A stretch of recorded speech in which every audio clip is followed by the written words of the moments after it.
Hola, buenas noches compañeros. Mi nombre es Laura Elizabeth Armas, soy del 9º semestre de Derecho Internacional a Distancia y yo escogí el tema de la guerra entre Rusia y Ucrania. Hoy les hablaré de ese conflicto que sucedió entre estas dos naciones. Para esto comenzaré un poco de historia. El sur del territorio ucraniano formó parte de la Nueva Rusia. La parte occidental de la Nueva Rusia era conocida como Yedizán por los otomanos, la cual había sido anteriormente habitada junto con la parte central por la Horda Nogai. Debido a las incesantes incursiones de los turcos, tártaros y otomanos para capturar rusos y esclavizarlos, se convirtió en una prioridad para el zar de Moscú. Proteger su frontera en el sur, el Imperio ruso fue ganando control sobre esta zona gradualmente en tratados de paz con el Imperio otomano. Tras las guerras ruso-turcas de 1735, 1768, 1787 y 1806, la colonización de la tierra a finales del siglo XVIII fue dirigida por el príncipe Potiomkin, a quien la emperatriz Catalina la Grande otorgó poderes de gobernación absolutos sobre el territorio. Las tierras se concedieron generosamente a la nobleza rusa y se trasladó a campesinos rusos y ucranianos. En régimen de servidumbre, para cultivar lo que hasta entonces era una estepa escasamente poblada, también llegaron colonos extranjeros invitados por Catalina la Grande, de Alemania, Polonia, Italia, Grecia, Serbia y otros países. En 1922, tras el triunfo de los bolcheviques en la Guerra Civil Rusa, la nueva dirigencia comunista transfiere los territorios de Nueva Rusia de Rusia a Ucrania. Hoy en día este conflicto ha venido tomando forma desde 1997, luego de la caída de la Unión Soviética y de la independencia ucraniana. Rusia arrendó la base a Ucrania por un precio anual de unos $100 millones. El acuerdo se acordó por un plazo de 20 años e incluyó el estacionamiento de las flotas rusas y ucraniana en bases separadas en 2010. El contrato de arrendamiento fue extendido hasta el 2042. En la actualidad, un 70% de la infraestructura de la flota del Mar Negro, Rusia se encuentra en Crimea, en el territorio ruso. La flota solo mantiene la base de la ciudad de Novorossiysk. La noche del 21 de noviembre de 2013, en Kiev, tuvieron lugar las primeras manifestaciones de índole europeísta, debido a la suspensión de la firma del acuerdo de asociación y el acuerdo de libre comercio entre Ucrania y la Unión Europea.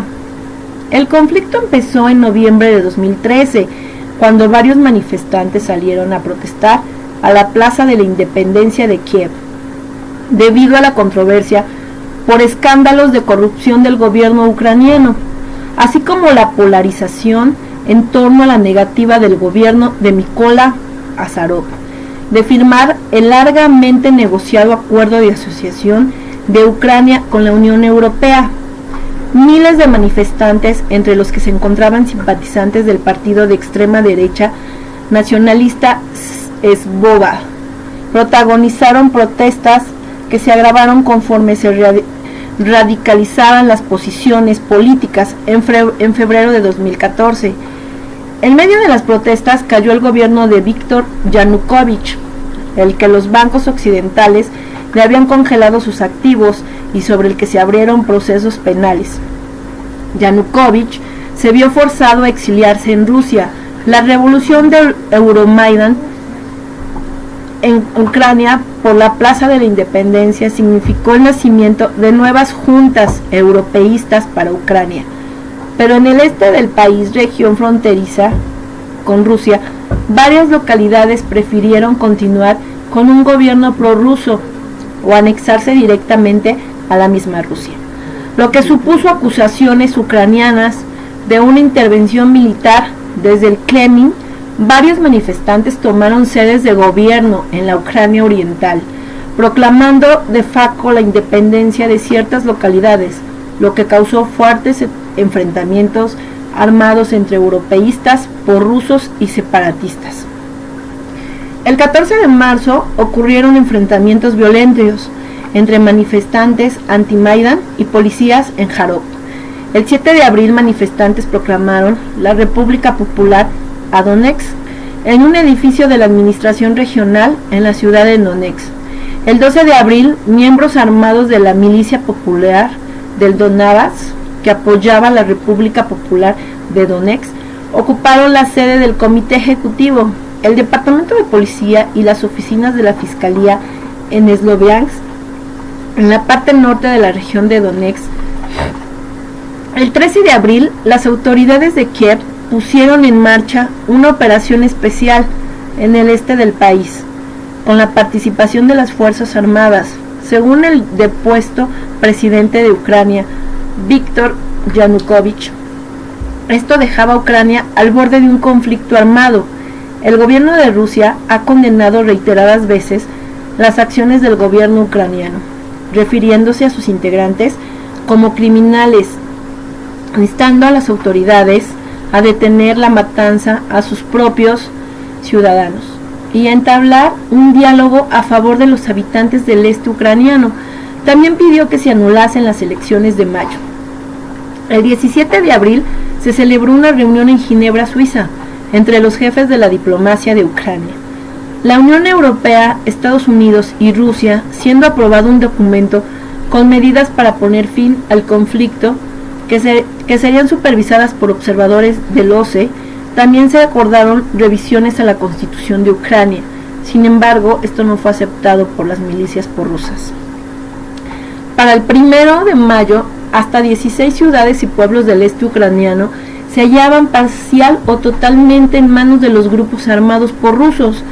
Al día siguiente de que Ucrania reconociera públicamente que la situación en los oblasts de Donetsk y Lugansk escapaba a su control, el 2 de mayo las autoridades de Kiev pusieron en marcha una nueva operación especial con la participación de las Fuerzas Armadas en Sloviansk. El 9 de mayo entraron a la ciudad de Mariupol tanques de guerra y tropas de la Guardia Nacional y el ejército ucraniano, que atacaron con lanzagranadas la sede de la policía local, partidaria de los federalistas, y dispararon contra los barracadas y contra personas que protestaban en la calle.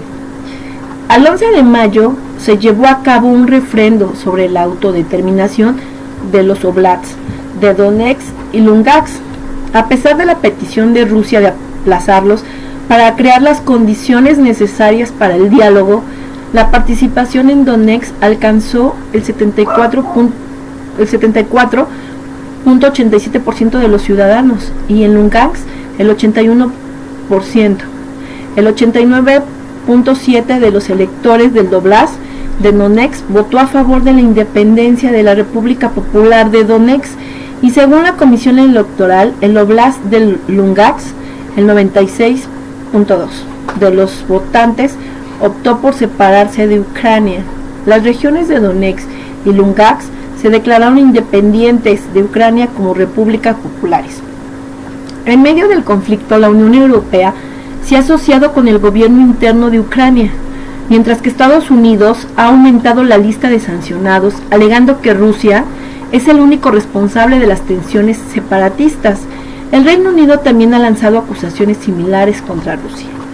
Además, por parte de Rusia, los opositores al nuevo gobierno de Kiev y medios de comunicación occidentales como Bild denuncian participaciones de la Agencia Central de Inteligencia y de Academy History Limit, apoyando con hombres y material de inteligencia a los militares enviados por Kiev. Por otra parte, la OTAN, en respuesta al conflicto armado, ha desplegado con sus tropas en países cercanos a las fronteras rusas y ucranianas, Polonia, Rumania y los países bálticos.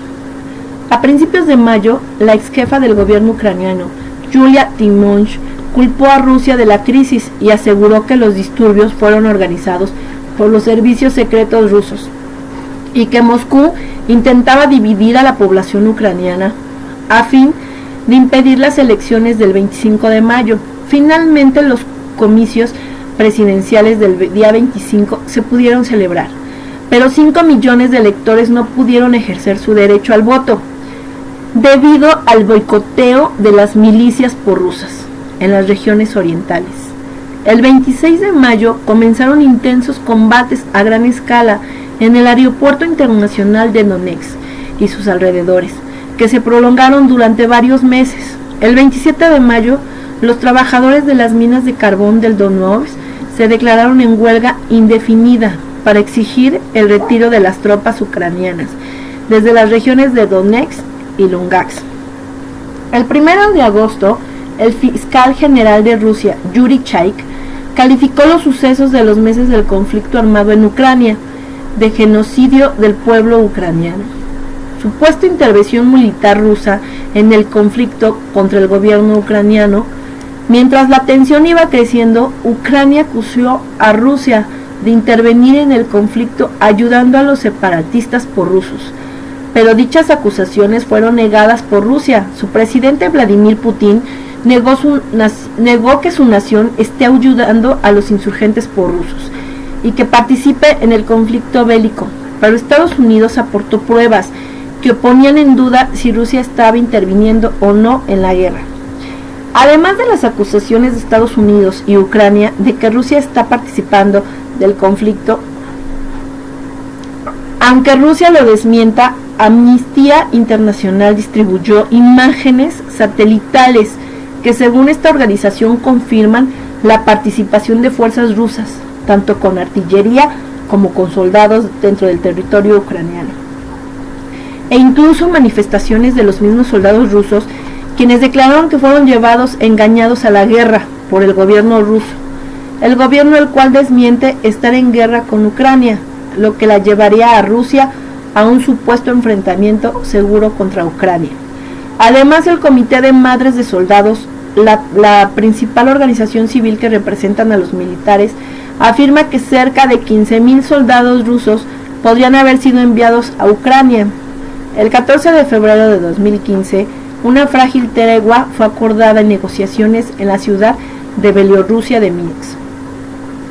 Este tratado del día 14 de febrero, horas antes del inicio de la nueva tregua de Minsk, firmada unos días antes, el área de Debaltsevo estaba sufriendo importantes combates y la guerra se aproximaba nuevamente más a los alrededores de Mariupol. El 17 de febrero, el presidente de la RPD, Alex Zaharchenko, recibió un disparo durante una batalla con las fuerzas ucranianas en el centro de Debaltsevo. La batalla se desarrollaba en las calles centrales de la ciudad. Las operaciones de desarme de los combatientes del ejército y de la Guardia Nacional de Ucrania se ejecutan bajo los bombardeos de la artillería ucraniana que quedaba en Debaltsevo. Por primera vez se estaba realizando operaciones conjuntas de las milicias de la RPD y de la RPL. Debaltsevo, que progresivamente está siendo tomada bajo el control de la milicia y sus alrededores, son un foco de tensión después de la entrada en vigor del acuerdo de alto al fuego. La milicia informó que el fuego de artillería ucraniana se realiza desde el interior de la caldera. El 15 de abril de 2015, los separatistas toman bajo su control el pueblo de Sinkoron. El 20 de mayo de 2015 se anunció que la Confederación de Nueva Rusia quedaba disuelta. La tregua se rompe la primera semana de junio con una escalada intensa de la violencia en torno a Marinka y en la práctica totalidad de las fronteras de la República de Donetsk y Lugansk. Combates entre infantería, blindados y artillería pesada que han afectado también a zonas civiles y que han subido el grado de violencia de este conflicto. Las milicias informaron de haber abatido 60 blindados y causado hasta 400 bajas en las filas del ejército ucraniano. En febrero de 2016 se registraron 4 personas muertas en un puesto de acceso a la República Popular de Donetsk y un soldado ucraniano muerto en Advitka, en ambos casos de causa de una mina. Bueno, compañeros, yo me despido, espero mi información aquí presentada les haya gustado. Saludos.